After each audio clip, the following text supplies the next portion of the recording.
Alhamdulillahirabbil alamin wassalatu wassalamu ala Rasulillah wa ala alihi washabbihi ajmain. Subhanaka la ilma lana illa ma 'allamtana innaka antal alimul hakim. Rabbi shrah li sadri wa yassir li amri wahlul 'uqdatam min lisani yafqahu qawli. Alhamdulillah, saudara seiman yang insyaallah dimuliakan oleh Allah, kita bersyukur terus-menerus kepada Allah atas nikmat yang Allah berikan kepada kita semua, sehingga pada siang yang cerah ini kita bisa beramal di bulan Ramadan yang penuh berkah. Saudaraku sekalian yang insya Allah dimuliakan oleh Allah, sekarang kita masuk ke bulan Ramadan pada minggu pertama ya, atau minggu kedua, minggu pertama akhir menuju minggu kedua.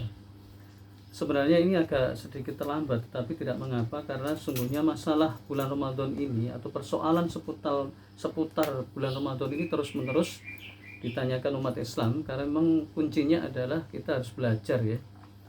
Nah, karena begitu semangatnya, apalagi setelah pandemi yang begitu lama ini, kita masuk ke bulan Ramadan ini, umat Islam di seluruh dunia ini bergembira ria, karena begitu banyak keutamaan-keutamaan yang Allah berikan kepada bulan Ramadan.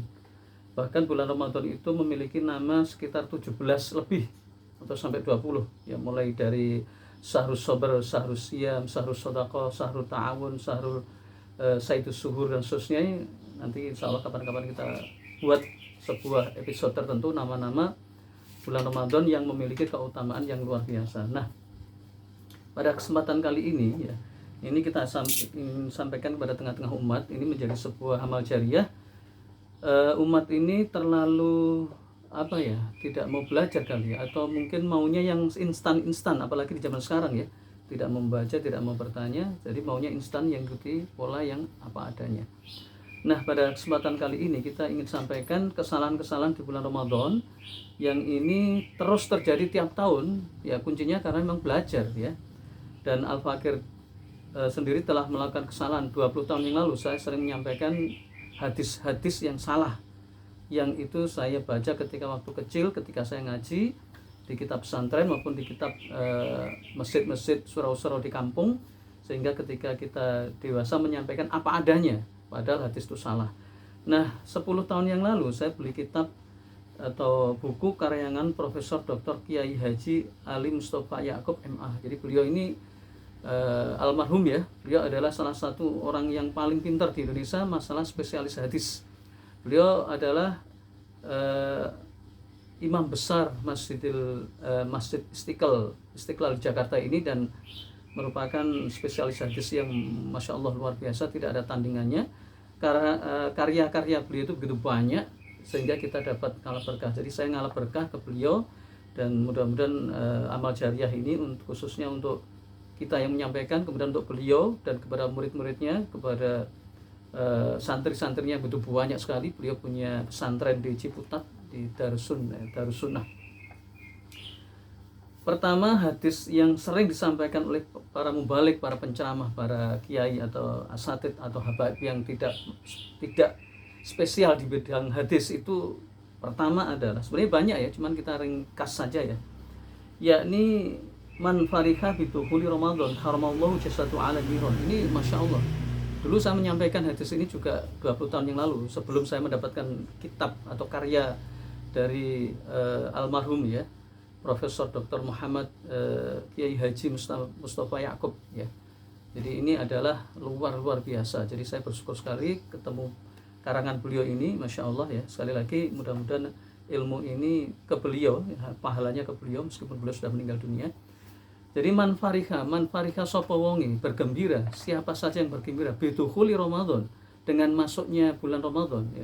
Haramallahu jasadahu ala niron, maka Allah mengharamkan jasadnya dari api neraka. Ini sering disampaikan para penceramah bahwa dengan gembiranya tadi, dengan senangnya tadi, maka Allah mengharamkan jasadnya dari api neraka. Padahal hadis ini adalah hadis palsu. Yang pertama, hadis ini juga saya baca, juga alami. Pertama, dalam hadis ini di dalam kitab Durratun Nasihin ya. Kitab Durratun Nasihin ini salah satu kitab yang dikaji dalam pesantren, dan dulu saya pegang pada saat tahun 88 ya. Itu pada saat saya di Sanawiyah, dan ini menjadi populer lagi.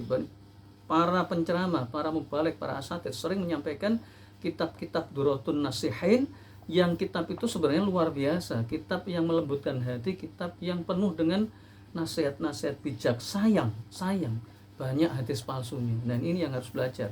Jadi sebenarnya ini bukan untuk orang-orang awam saja, tetapi juga untuk para asatid, mubalik, para kiai, para habaib. Karena apa? Sampai detik kali ini berarti berapa itu? Hampir 35 tahun yang lalu. Ini terus, saya yakin sampai kiamat nanti.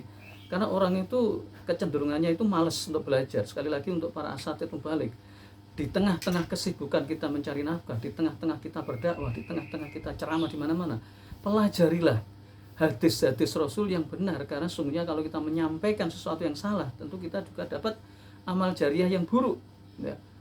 Makanya saya ingin menebus kesalahan saya dengan membacakan kitab-kitab karya ini. Jadi Anda silahkan beli hadis-hadis yang bermasalah seputar Ramadan karangan Profesor Dr. Muhammad Kiai Haji Muhammad Mustafa Ali Ya'qub ya. Jadi MA ya, Masya Allah, ini orang yang paling hebat di Indonesia khusus di bidang hadis ya. Ulama banyak, tetapi yang pakar di bidang hadis sedikit sekali. Maka hadis-hadis palsu ya, khususnya tentang kitab Durratun Nasikhin ini banyak kitab-kitab banyak isi hadis-hadis palsu dan hadis-hadis imajinatif itu banyak yang berkhayal ya. Memang enak sih sekali, saya dulu baca itu berulang-ulang bertahun-tahun ya, baca kitab Durratun Nasikhin. Masya Allah, kalau saya baca Masya Allah enak sekali hidup ini. Jadi tapi sekali lagi ketika waktu itu saya belum belajar ilmu hadis, maka setelah kita belajar ilmu hadis pelan-pelan akhirnya kita ketemu, Allah kasih bimbingan. Nah ini niatannya. Jadi yang penting itu niat ya. Jangan bosan-bosan mencari ilmu. Makanya dalam hadis yang sangat masyhur dan sahih ini, thalabul ilmi faridatun ala kulli muslimin wal muslimah minal mahdi ilal lahdi. Mencari ilmu agama itu adalah kewajiban laki-laki dan perempuan muslim ya, mulai dari ayunan sampai ke liang lahat. Artinya sebenarnya anak kecil itu sudah wajib dididik dengan nilai-nilai agama. Sampai orang tua, umur 80 tahun pun harus ya. Nah, kemudian yang kedua, ini saya singkat-singkat aja ya. Tidurnya orang berpuasa ibadah ini sering disampaikan ya. Mungkin karena begitu mulianya Ramadan, maka mereka mengambil hadis yang sangat-sangat salah ya. Ya, hadis ini dhaif menurut Imam Suyuti, tetapi menurut pakar Imam hadis Nasruddin Al-Albani, pakar ilmu hadis di zaman sekarang, itu adalah matruk atau mungkar, bahkan ditinggalkan. Itu artinya apa? Ini tidak bertentangan antara pendapatnya Syekh Jalaluddin As-Suyuti yang pakar hadis tadi itu dengan pendapatnya pakar hadis di zaman sekarang Syekh Nasruddin Al-Albani. Kenapa? Karena dhaif itu tingkatannya macam-macam. Kalau hadis dhaif yang bisa diamalkan adalah hadis dhaif yang ditopang dengan hadis sahih lainnya yang tidak bertentangan. Sedangkan kalau dalam hal ini dhaifnya itu sangat parah. Hadisnya begini ya. Naumus shaim ibadatun wa shamtuhu tasbihahun wa amaluhu mudha'af wa du'a'u mustajabah wa dambuhu maghfurun ya. Tidurnya orang berpuasa itu ibadah, diamnya adalah tasbih, amalnya dilipat gandakan, doanya dikabulkan dan dosanya diampuni. Ini adalah mungkar. Sekali lagi jangan diamalkan. Terus saya singkat-singkat aja ini karena banyak dan ini pun juga saya singkat ya.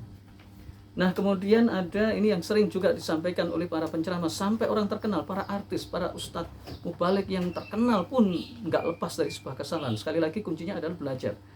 Ramadan setahun penuh ya. Hadisnya begini ya.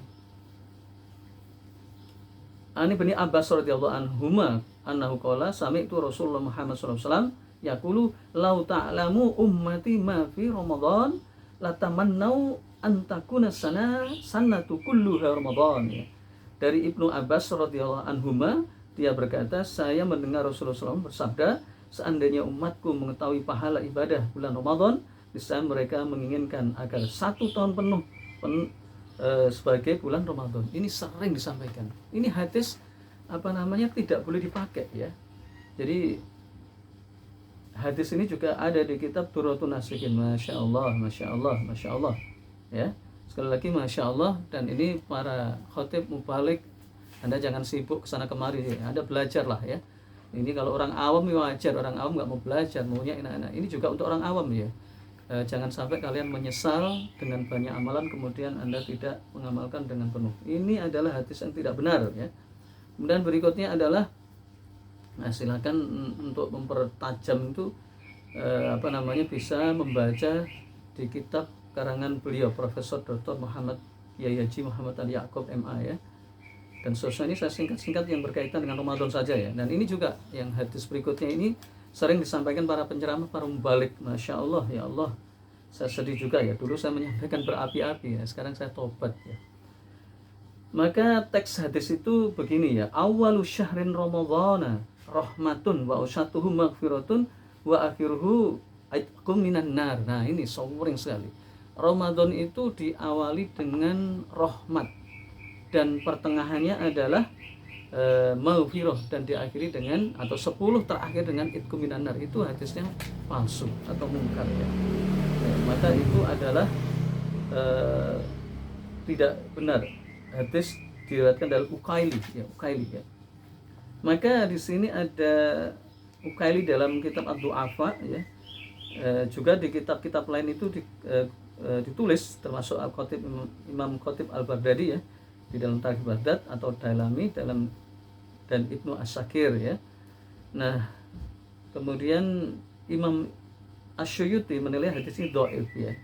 Jadi maksudnya tadi seperti keterangan tadi, dhaif ini macam-macam. Ada dhaif yang bisa diamalkan, ada dhaif yang tidak bisa diamalkan. Nah, singkat kata hadis ini dhaif yang tidak bisa diamalkan.